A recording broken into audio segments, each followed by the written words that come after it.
matelas sur le mur.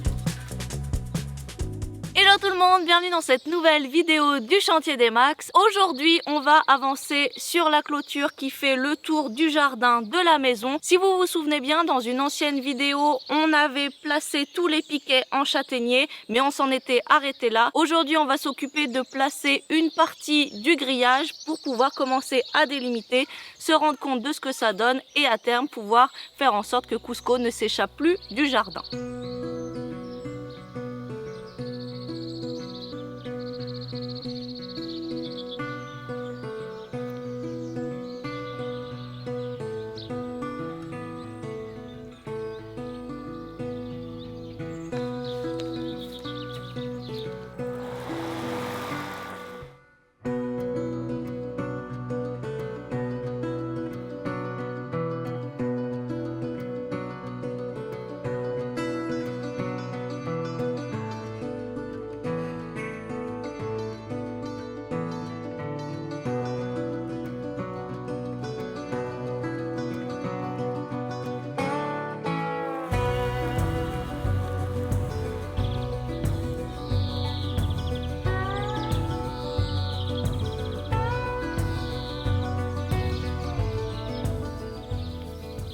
Bon voilà, on a fait un peu de place autour des poteaux qui vont recevoir la clôture, donc c'est bien le printemps, hein. J'adore cette saison, mais c'est vraiment la saison où on voit que la nature reprend ses droits, ça pousse de partout, plus vite qu'on ne peut le gérer. Bon, c'est pas très grave, comme nous on fait beaucoup de tontes différenciées, en fait, vous voyez, on laisse quand même une grosse partie du terrain en friche, entre guillemets, et c'est surtout les passages, les endroits où on marche qu'on essaye d'entretenir, de tondre.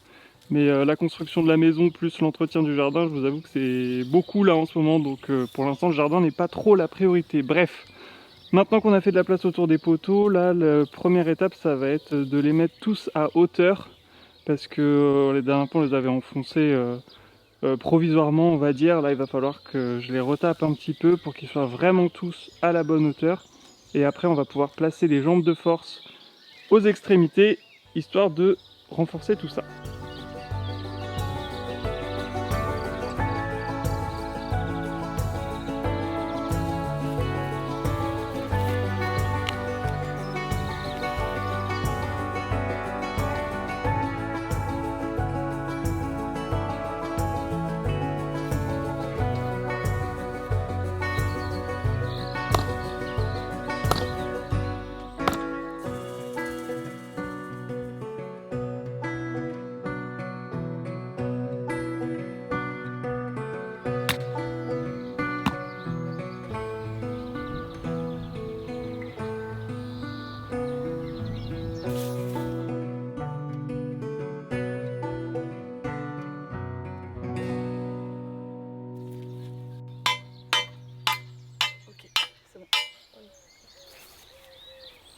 Ça va.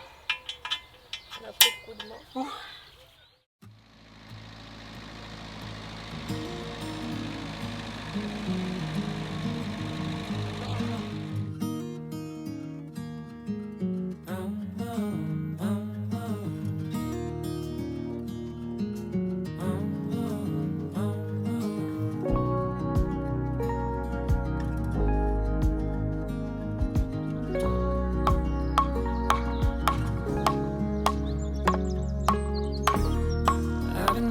Like a wild man, sleeping like a child, so luminous and vibrant. I'm always in bloom for you, always in bloom, always in bloom for you. Ok. Là déjà.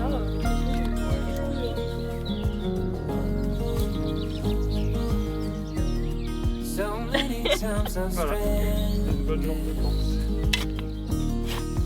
Cast away on an unknown shore, although a stranger in this continent, I'm always in bloom for you, always in bloom, always in bloom for you.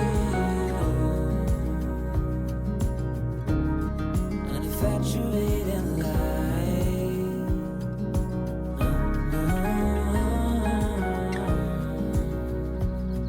Although it hurts me. Voilà, on a déjà mis les 2 premières jambes de force pour ce poteau et comme vous le voyez, ça ne bouge pas.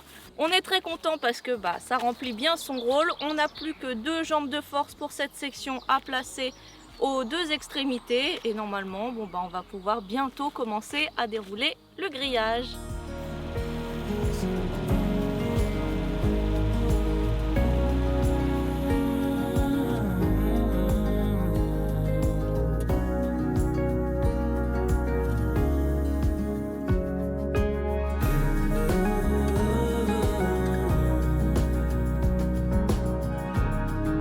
Infatuated light.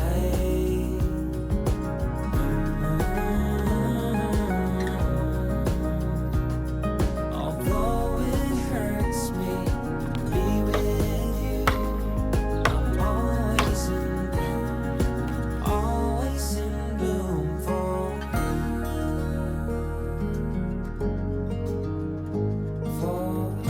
Avant la jambe de force.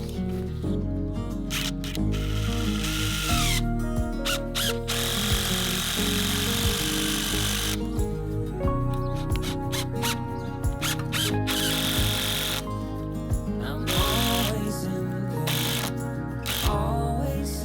bloom for. Et après, Et non, c'est moi qui fais. Après la jambe de force. C'est un trucage.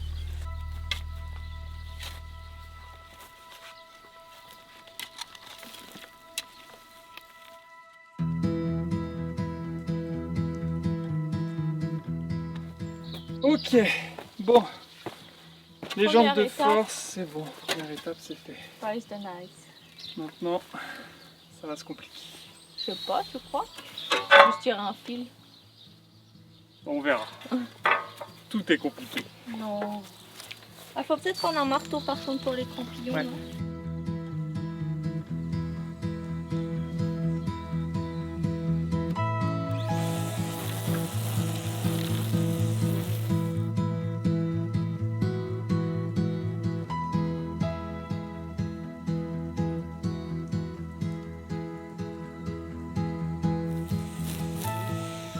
Alors juste avant d'installer le grillage à moutons, il va falloir qu'on place ces petits fils là. On va faire 3 rangées en fait avec des tendeurs pour s'assurer que le grillage justement soit extrêmement bien tendu, comme ça va assurer sa rigidité et puis ça va aussi normalement augmenter sa longévité. Donc on va faire les choses dans les règles.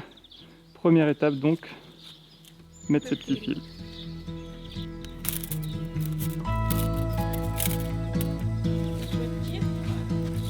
En fait, il faudrait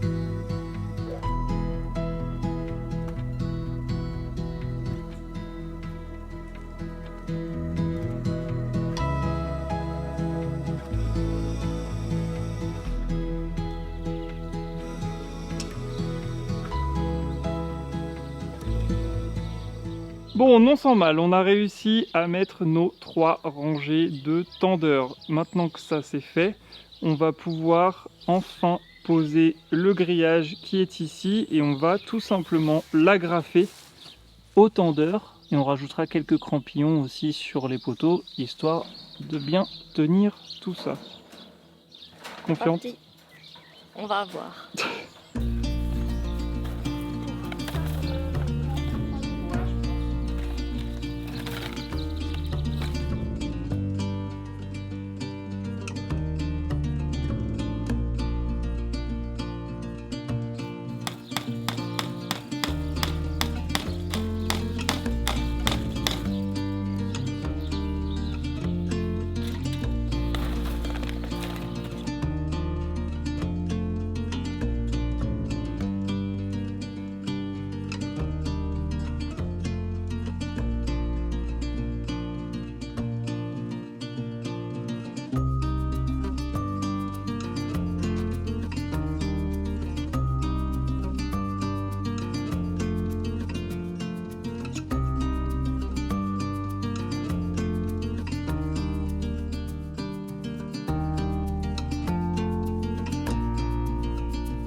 Bon, bah je crois qu'il est temps qu'on s'arrête parce que je pense qu'on va se prendre une saucée sur la tête. Mais on a rempli l'objectif de la journée.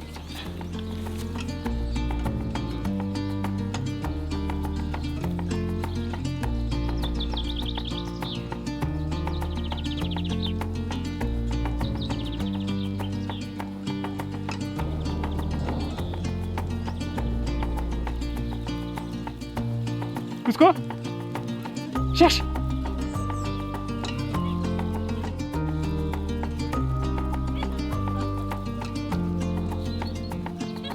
Ouais! Cherche maman!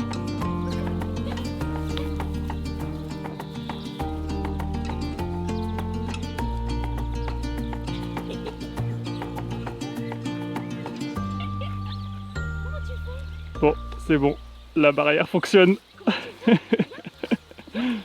C'était quand même la fonction principale de cette clôture. Le pauvre, il est désemparé. Bon allez, nous, c'est fini pour aujourd'hui. Et on revient demain.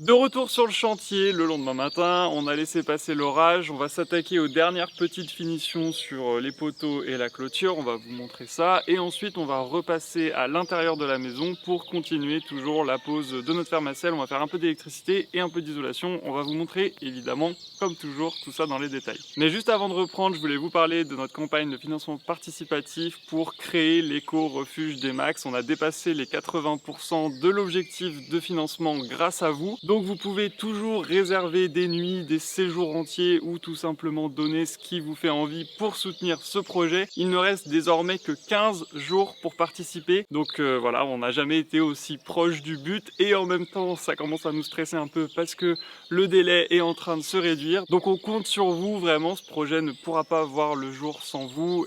Et grâce à vous, on va créer des belles choses encore sur ce terrain, sur ce chantier des Max.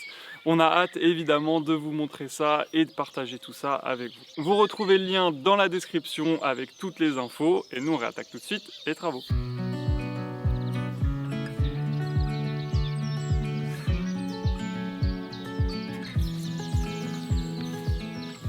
Première étape, on va raccourcir un petit peu le haut des poteaux, histoire d'avoir quelque chose de bien uniforme sur toute la longueur.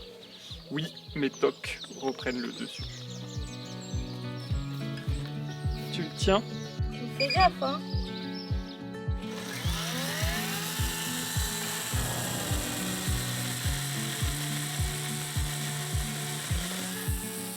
Aïe.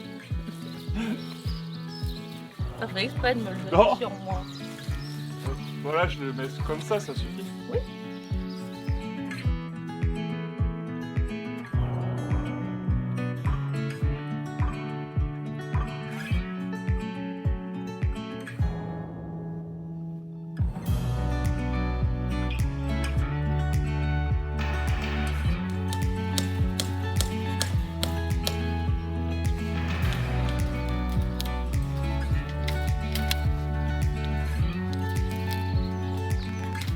Et voilà, c'est fait pour cette partie de la clôture. On est super satisfait du résultat. Mais vous allez me dire, pourquoi vous n'avez pas fait tout le tour du terrain?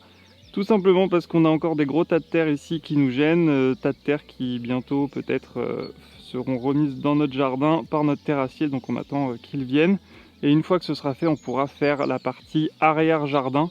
Mais au moins on s'est fait la main, on voit ce que ça donne, à quoi ça va ressembler. Et on se dit que pour faire tout le tour du terrain, ce sera l'objet d'une bonne journée de travail. Mais on a hâte de pouvoir vraiment clôturer cette partie-là pour plus avoir toujours à chercher le chien et savoir où il se cache ou s'il attaque pas les randonneurs dans le chemin de randonnée. Alors quand je dis attaque, c'est juste aller jouer avec tout le monde et vouloir des câlins, mais parfois c'est un peu embêtant.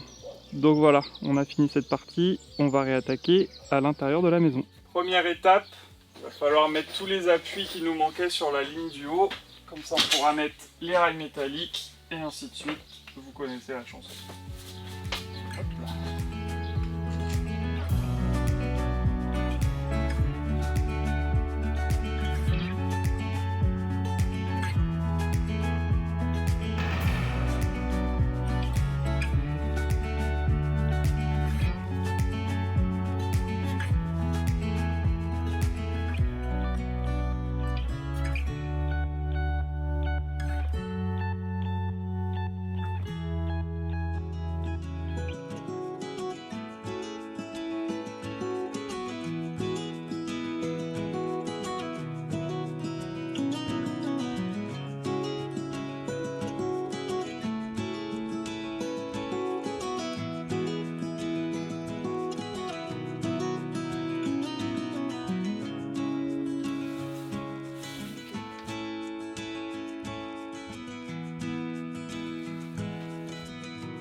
Alors voilà, les rails sont posés sur ces murs-là et d'ailleurs on va faire un test ici pour poser notre première plaque de plâtre sur ce mur. Donc vous l'avez vu, on a rajouté une petite lisse en bas pour que la plaque ait un point d'appui jusqu'en bas, c'est quand même mieux. En tendant la règle, on se rend compte qu'on a un mur qui est bien droit, ça aussi c'est quand même mieux. Maintenant qu'on a fait ça, sur ce petit bout de mur, on va donc installer l'isolation supplémentaire. Parce que vous le savez, dans les murs, on a 14,5 cm d'épaisseur de laine de bois. Dans le plafond, on a un petit peu plus de 36 cm. Et du coup, pour éviter les déperditions de chaleur ou justement éviter que le froid ne rentre trop l'hiver, ici, on a décidé de rajouter 4,5 cm d'isolant. Donc on a choisi du Biofib. C'est un mélange de chanvre, de lin, de coton. Alors c'est 100% naturel, c'est pas du tout allergène, ça fait pas de poussière. Je pense que ça va nous changer de la laine de bois. Et c'est aussi un des isolants les plus performants qui existent. L'avantage c'est qu'on va aussi gommer tous les pseudo-ponts thermiques qu'on a au niveau des montants de l'ossature. Derrière le frein vapeur on en voit un là juste au milieu de l'image. Et en gros si on a de l'isolant entre les montants, on n'en a pas forcément au niveau du bois qui isole un peu moins. Et là, avec ça, logiquement, on comble cette lacune. Et ce qui est bien aussi, c'est que ça nous permet d'avoir donc 4,5 cm de plus. Et ce qui est important de savoir aussi, c'est qu'on peut se le permettre parce qu'il faut, lorsqu'on place de l'isolant devant le frein vapeur, qu'il y ait 2/3 de l'isolant derrière et 1/3 devant. Alors, c'est pas en termes de centimètres d'épaisseur d'isolant uniquement, c'est en termes de R, donc la capacité à isoler de l'isolant. Bref, on a fait nos petits calculs, donc là on est bon, pas de problème que cet isolant pourrisse derrière. Et l'avantage, voilà, ça se présente. c'est que c'est tout doux, sans poussière, ça pique pas, ça gratte pas. Ça sent moyennement bon. Voilà, ça sent un mélange de chanvre, de lin et de coton. Voilà. Bravo. Et il n'y a plus qu'à mettre ça derrière les rails.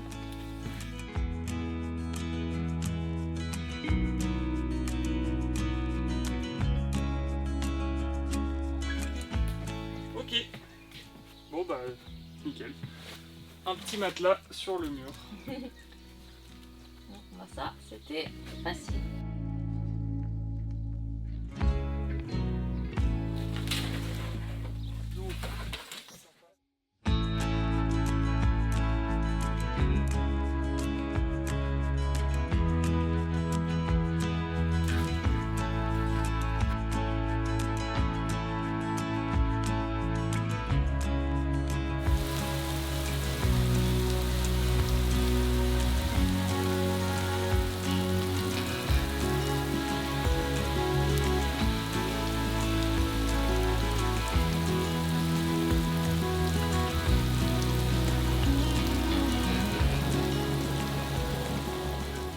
On s'arrête là, on a bien avancé sur ce petit mur. Alors bon, encore une fois, on a passé beaucoup de temps sur des petites finitions, à se poser des questions à tort et à travers, même parfois pour des sujets qui nous préoccuperont dans quelques temps, mais on aime bien anticiper un petit peu les problèmes qui viendront plus tard. En tout cas, le point positif, c'est que poser du Biofib, c'est juste un bonheur absolu. Donc je pense que la laine de bois, on n'en utilisera plus jamais.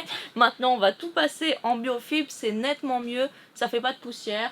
Après, ça semble Oui, meilleur. oui, la laine de bois a quand même vraiment une très bonne réputation en termes d'isolant. C'est probablement le meilleur isolant qui existe sur le marché, la laine de bois. C'est vrai que le biofibre remplit beaucoup de ces critères-là. Par contre, la grosse différence, c'est que c'est très très souple, un peu comme de la laine de verre. Du coup, c'est plus facile à travailler, plus facile à découper, plus facile à rentrer dans les petits interstices, etc.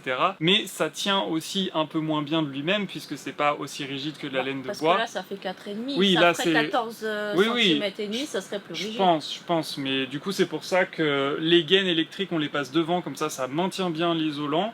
Ce sera pareil un peu partout. Bon, dans ce mur là il n'y a que 2 gaines qui passent, donc c'était pas énorme pour retenir l'isolant. C'est pour ça qu'on a rajouté des morceaux de rail, des chutes, qui maintiendront bien tout ça dans le temps et ça risquera pas de s'affaisser. Et bien sûr devant on va venir mettre notre fameuse plaque de fer Marcel. On pensait la mettre dès aujourd'hui, mais en fait en réfléchissant on se dit qu'on préfère finir complètement le plafond de la partie nuit, et puis même visuellement voilà, ce sera aussi plus facile pour s'organiser. Bon, en tout cas comme d'habitude on espère que cette vidéo vous a plu. Si c'est le cas, n'hésitez pas à vous abonner, à mettre un petit j'aime, un petit commentaire. Nous on vous quitte sous un déluge pas possible, je sais pas si vous l'entendez mais il pleut très très très fort. Ça y est, c'est la saison des orages qui a commencé. On espère que la clôture qu'on a construit hier, qu'on a commencé de construire hier vous plaît. On espère que ce qu'on va continuer à faire à l'intérieur de la maison vous plaît aussi. En tout cas, on se retrouve avec grand plaisir dans la prochaine, et n'oubliez pas aussi notre petite campagne de financement, l'éco-refuge des Max. Les liens dans la description. Merci infiniment à ceux et celles qui participeront, et à la prochaine. Salut. Salut.